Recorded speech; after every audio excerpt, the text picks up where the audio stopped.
Good morning.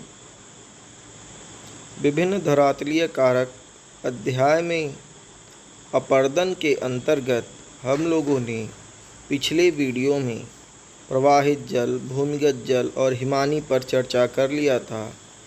अगला बिंदु है पवन। पवन का अपरदन संबंधी कार्य प्रमुख रूप से भौतिक या यांत्रिक रूप में ही संपादित होता है। शुष्क मरुस्थलों में यांत्रिक अपक्षय के कारण चट्टानों के विघटित होने से चट्टानें ढीली पड़ जाती हैं। इस असंगठित चट्टानों को पवन आसानी से अपरदित कर देती है। पवन द्वारा अपरदन का कार्य तीन रूपों यथा अपवाहन, अपघर्षण तथा सन्निघर्षण में संपन्न होता है। अपवाहन के अंतर्गत यांत्रिक अपक्षय के कारण ढीले तथा असंगठित चट्टानों के ढीले कणों को पवन चट्टानों से अलग करके उड़ा ले जाती है। अपघर्षण के तहत तीव्र वेग की पवन के साथ रेत तथा धूल कण जो अपरदनात्मक यंत्र का कार्य करते हैं, पवन मार्ग में पड़ने वाली चट्टानों को रगड़कर अपरदित करते हैं।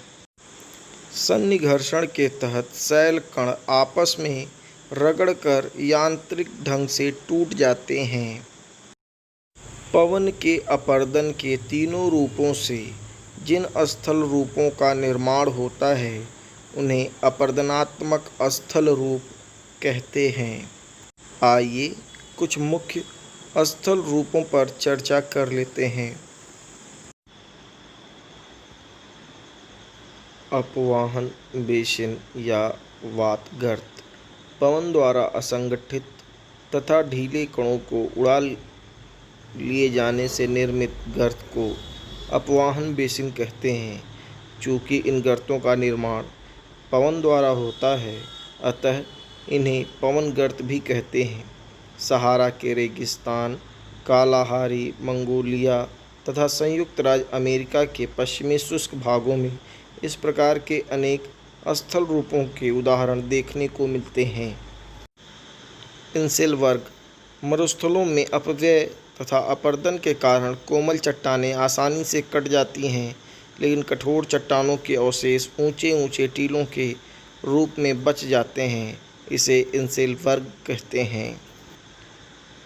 छत्रक शिला मरुस्थलीय भागों में यदि कठोर चट्टानों के रूप में ऊपरी आवरण के नीचे कोमल चट्टानें लंबवत रूप में मिलती हैं, तो उस पर पवन के अपघर्षण के प्रभाव से विभिन्न स्थलारूपों का निर्माण होता है। पवन द्वारा चट्टानों के निचले भाग में अत्यधिक अपघर्षण द्वारा उसका आधार कटने लगता है, जबकि ऊपरी भाग अप्रभावित रहता है।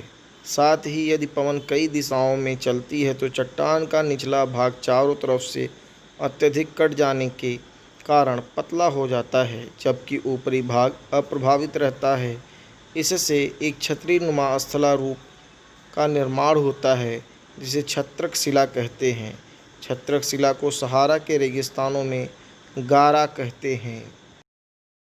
भूस्तंभ शुष्क प्रदेशों में जहाँ पर असंगठित तथा कोमल चट्टानों के ऊपर कठोर तथा प्रतिरोधी चट्टानों का आवरण होता है, वहाँ इस आवरण के नीचे की कोमल चट्टानों का अपरदन नहीं हो पाता, लेकिन नज़दीकी चट्टानों के अपरदन के कारण चट्टानों के आवरण वाला भाग एक स्तंभ के रूप में सतह पर दिखाई देता है, जिसे भूस्तंभ कहते हैं। पवन अपरदन से निर्मित कुछ अन्य भू आकृतियाँ आपके सामने लिखित रूप में प्रस्तुत हैं, इन्हें भी ध्यानपूर्वक पढ़ लें। ज़्यूज़ेन, यार्डंग, डाइकांटर, जालीदार शिला, पुल तथा खिड़की। अपरदनकारी शक्तियों में अगला बिंदु है समुद्री लहरें। सागरीय जल की क्रिया द्वारा सागरीय क्लिफ, समुद्री गुफा, वात छिद्र, मेहराब, स्टैक तथा पुलिन आदि स्थलाकृतियों का विकास होता है। इस प्रकार अपरदन के प्रक्रमों के द्वारा विभिन्न प्रकार की स्थलाकृतियों का विकास होता है। अपरदन के प्रमुख कारकों में भू आकृति के निर्माण की दृष्टि से व्यापक व प्रभावी दूर बहता हुआ जल है, क्योंकि अंत में स्थल के अपरदन से प्राप्त सभी प्रकार के मलबे नदियों के मार्ग से ही समुद्र में परिवहित होते हैं। लहरों के कटाव से समुद्री तटों या पुलिन का निर्माण होता है। लहरों के बार बार टकराने से तट का निचला भाग अपरदित हो जाता है, किंतु ऊपरी भाग खड़ा रह जाता है। इस प्रकार निर्मित आकृति को भृगु या क्लिफ कहते हैं। आज का गृह कार्य: पवन तथा समुद्री लहरों द्वारा निर्मित स्थल आकृतियों का सचित्र वर्णन करें।